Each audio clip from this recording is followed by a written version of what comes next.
so great to be back here in Sugar Heights High School. I've missed you all. It's always great to come back to Cleveland. I got a lot of friends here, family here. In fact, I was backstage talking to, I ran into a friend of mine back there, and she commented, she goes, I don't know if you're going to make it all 18 minutes without tweeting. And so I figured I would get us all in trouble at the beginning. I know Zach told you to turn your phones off, but for the next 16 minutes, if you want to take your phone out and tweet about what's going on here, I really want to have a conversation and do a little less of a speech per se. And so to kick off that conversation, I want to start off by taking you into my bathroom at home back in Washington, D.C. And I know my mom's here who's probably shaking her head saying, oh my gosh, it's probably so disgusting. It is, but the reason I want to take you there is that, you know, I'm a reporter for the Washington Post. I used to cover Congress primarily, and now I've been covering a lot of issues of race and law enforcement. And the biggest story I worked on last year was the unrest in Ferguson, Missouri. And I remember I spent months basically in Ferguson with a few trips back to DC to change out, clean laundry and that kind of stuff. But on one of my trips back, an editor of mine said to me, he said, what you need to do is, you care so much about what you're reporting on.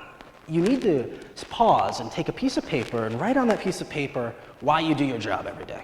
What are your goals? What are your ideals? What do you want to accomplish through your journalism? So I thought that was a little kind of hokey, but I like this guy, so I said, okay. And so I wrote down on a piece of paper, and then he said, make sure you hang that in your bathroom so that every morning you see it. So I woke up, and on this chicken scratch you can barely read, that I can barely read, I wrote 4 statements, 4 ideals about what I want to do with my journalism. I want to seek truth, I want to give voice to the voiceless, I want to shine light in the darkness, and I want to tell the untold story. So what does that mean? Well, they're all kind of similar, but I want to focus on one of them today during our conversation. That's giving voice to the voiceless. See, we live in a time, 2015, where there's more media, more journalism, more news than ever before. There's never been this much news and this many people creating and producing news. And that's not to say that there haven't always been journalists, there haven't always been news outlets, but now there are more of them. You know, try to explain to someone who doesn't understand the internet that one day you could go to a news outlet and you could both see deep investigative pieces of journalism and also see a list of cat pictures. That you could go to a website and have them cover politics like it's sports. Those things were foreign to us 10 years, 15 years ago, but now those things are normal. It's not necessarily that there are more journalists, but there's more in a more varied type of journalist, doing a more varied type of coverage. And what that means is that now more than ever, you choose the news. You all choose the news. You choose what news you want to consume, and you choose what should be news, what should be covered. See, it should have always been that way. In the American democracy, it should have always been this kind of level playing field, but it hasn't been. For so long, we've lived in this ivory tower. Journalists, reporters like me, who hit their microphone, reporters like me lived in this ivory tower where we got to decide what was the news. We sat up at our desk with our phones and our fedora hats and our reporters' notebooks, and we decided what is news and what isn't news. And we would dictate that to you common people down on the ground. We would say, this is what's news, this is what's important, this is what isn't. And so think about it. Maybe 10 years ago, 15 years ago, there would be a speech like this one, or like Kid Cudi's later. Or there would be a protest. There would be a snowstorm. There would be an event. And you would go to it. It would affect you as something that's important to you. And you would go to it, and you'd have to wait, and you'd go home, and you'd see, I wonder if the news is going to cover this. I wonder if it meets their threshold for being news. And you'd sit there, you'd eat your dinner, you'd turn on the 6 o'clock news, and either they'd cover it or they wouldn't. You'd wake up the next morning, and if you were like me, you'd walk to the end of your driveway and pick up the newspaper, and maybe they covered it, maybe they didn't. And you had no way otherwise of influencing whether or not something was news. But the internet did something very specific to media. It leveled that ivory tower. It leveled that playing field. We now, journalists, reporters, we have to interact with you guys on the ground floor. You can talk to us directly while something is happening, not just after the fact. More than ever, you choose the news. And in fact, you also produce a lot of the news. Let's do a quick kind of show of hands survey thing. I told you to take your phones out earlier, but how many people in here use Twitter? In some capacity, in some level, a bunch of you guys use Twitter. All right, cool. How many of you have ever used Twitter to post an article, a photo, some type of news content? How many of you have posted some type of news on Twitter, on other types of social media? All right, one more question. How many of you have ever watched something happen and posted about it? How many of you have ever taken a picture of a snowstorm or a car accident on Shaker and Lee? How many of you have ever posted an update about something happening and affecting the people in your community? Oh my gosh, there's a fire drill right now. We're all walking outside. Most of us, right? So congratulations. Almost all of you have committed an act of journalism. My journalism professor is going to hate me for saying this, but you're journalists. Now, obviously, there's a difference there between the journalism I might do for the Washington Post and you posting about your fire drill or the snowstorm. But there's an important distinction there. That leveling is important. Now, more people than ever are empowered to tell their own stories. The ivory tower no longer exists. You no longer have to turn to me every day and to decide what is news and what is not news. Now, why is that important? Because for so long, power was contingent upon access to media coverage, to news.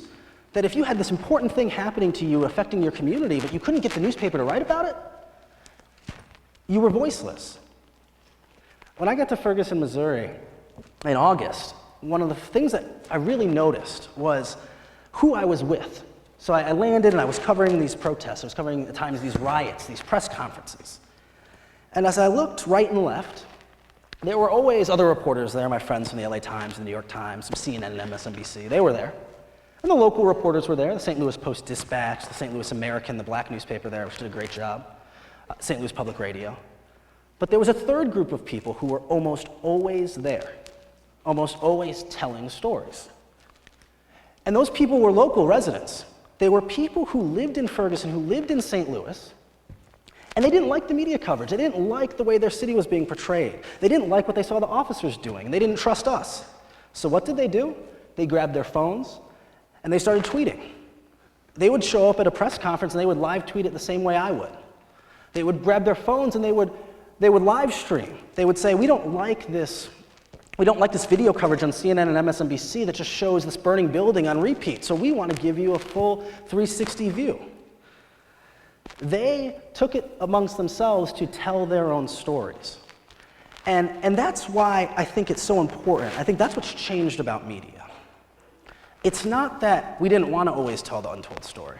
It's not that we always wanted the voiceless to remain voiceless. It's that the media didn't quite always know how to tell that story, and we weren't always prepared to tell that story. One thing we know about media is that it skews a little white and a little male.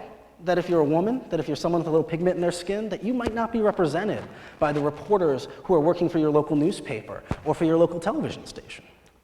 And we know that that means that sometimes the stories of those communities aren't told the right ways, if they're told at all. Think about it. Why can I walk onto the stage and talk about Ferguson, Missouri, and you know what I'm talking about? It's a small suburb of St. Louis. It's not a place you should know. Why do you know who Michael Brown is? It's about as generic of a name as you could get. It could be 1 million people. And I would posit, I would suggest that you know who Michael Brown is. You know the story of Ferguson, Missouri, and it has nothing to do with the media. It has nothing to do with me. Rather, it has to do with the people of Ferguson, Missouri refusing to have their story not be told. Some of the most compelling images, some of the most compelling videos, some of the most compelling things we saw from Ferguson didn't come from reporters like me. It came from local residents. It came from the residents who live tweeted the shooting. This is one of the most compelling accounts, one of the most compelling series of tweets that came from Ferguson the entire time. A young man who watched Michael Brown be shot and killed from the window of his house. He sat there and watched it happening and communicated it to the world. Told us the story from an angle I could never be at, and gave us the first image of Michael Brown's dead body laying on the ground. Without that journalism, because that's what that is in some ways, we would have a whole element of the story we never would have known. The way I found out about Ferguson was I was watching on Instagram as local people were posting photos in real time. Many people rushed to the scene. They were angry, they were upset, the body was still on the ground. And we saw these initial images of Leslie McSpadden, Michael Brown's mother, sobbing and crying. It's video of her saying, do you know how hard it was to get him through high school and now you guys have killed him? The photos of Louis Head, his stepfather, who crafts out of a piece of cardboard a sign in the moments after the shooting that says, "The Ferguson PD just killed my unarmed son." Those images, there's an Instagram filter on that. That wasn't some reporter. That wasn't some videographer or photographer. Those were local people telling their own story. Now, there are two things we can do here. Two ways that social media levels this playing field. One is telling your own story, showing up in live streaming, showing up in tweeting. But the second is putting the pressure on people like me to do our jobs better.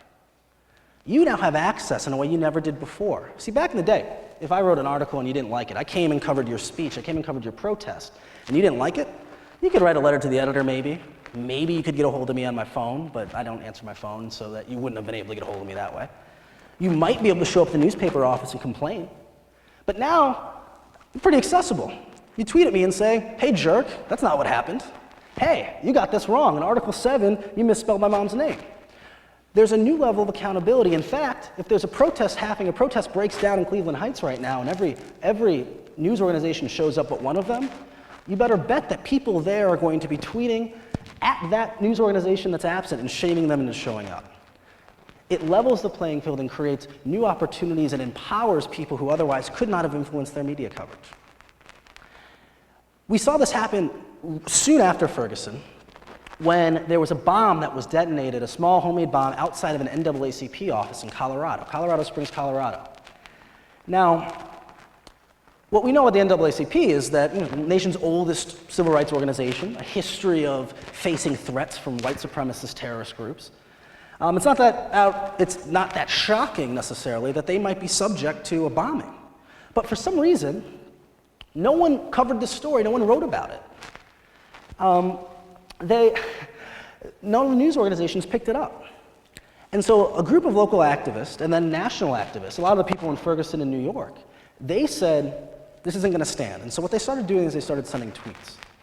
They started tweeting about the bombing, that it had happened, giving information, doing journalism, the same types of tweets I would have sent. But then they also started tweeting at news organizations. I got some of these tweets. So when are you writing about this story, Wes?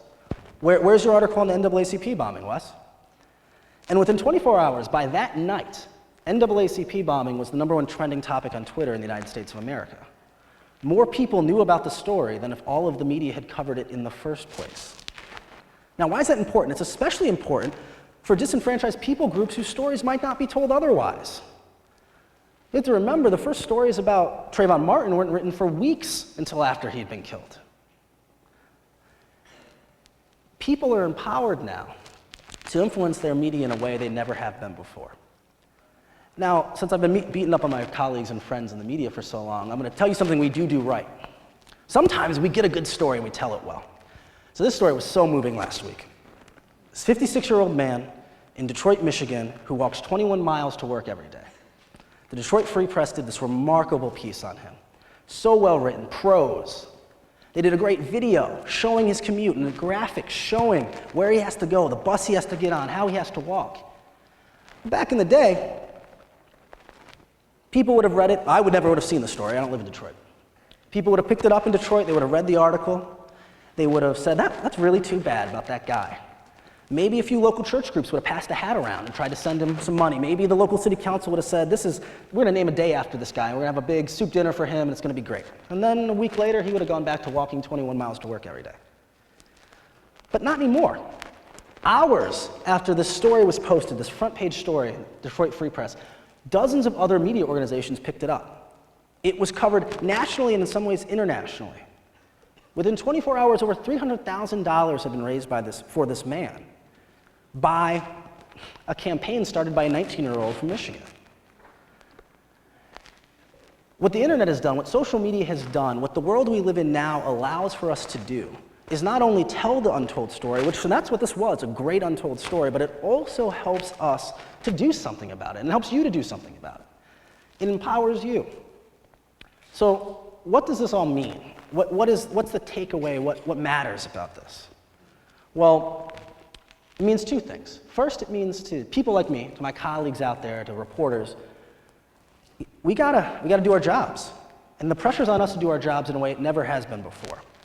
Because there are so many other journalists out there, whether it's you or whether it's a reporter at the New York Times. There are so many other people who can tell their own stories. And you can tell your own stories. And so if we don't do it, if we won't tell the untold story, if we won't give voice to those voiceless people, we're going to lose our audiences and we're going to lose our relevance. For so long, the idea of telling a diversity of stories and going into neighborhoods that didn't have people to speak up for them, it was an ideal of journalism, but it was never quite done. But now you get to choose where you get your news from.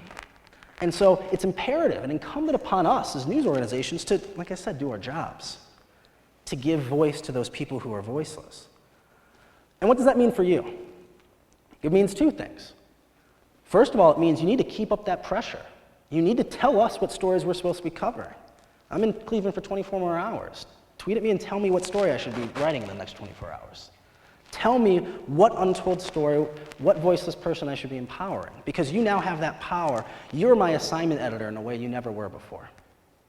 But even more importantly than that, you now have the power to tell your own story. That no person, rich or poor, big or strong, no matter from what community they're from, has to remain voiceless. Each and every one of you now has a voice in a way you never did before. And hopefully that means we're going to have better journalism than we ever have before. Shaker, thank you so much for having me. It's been great.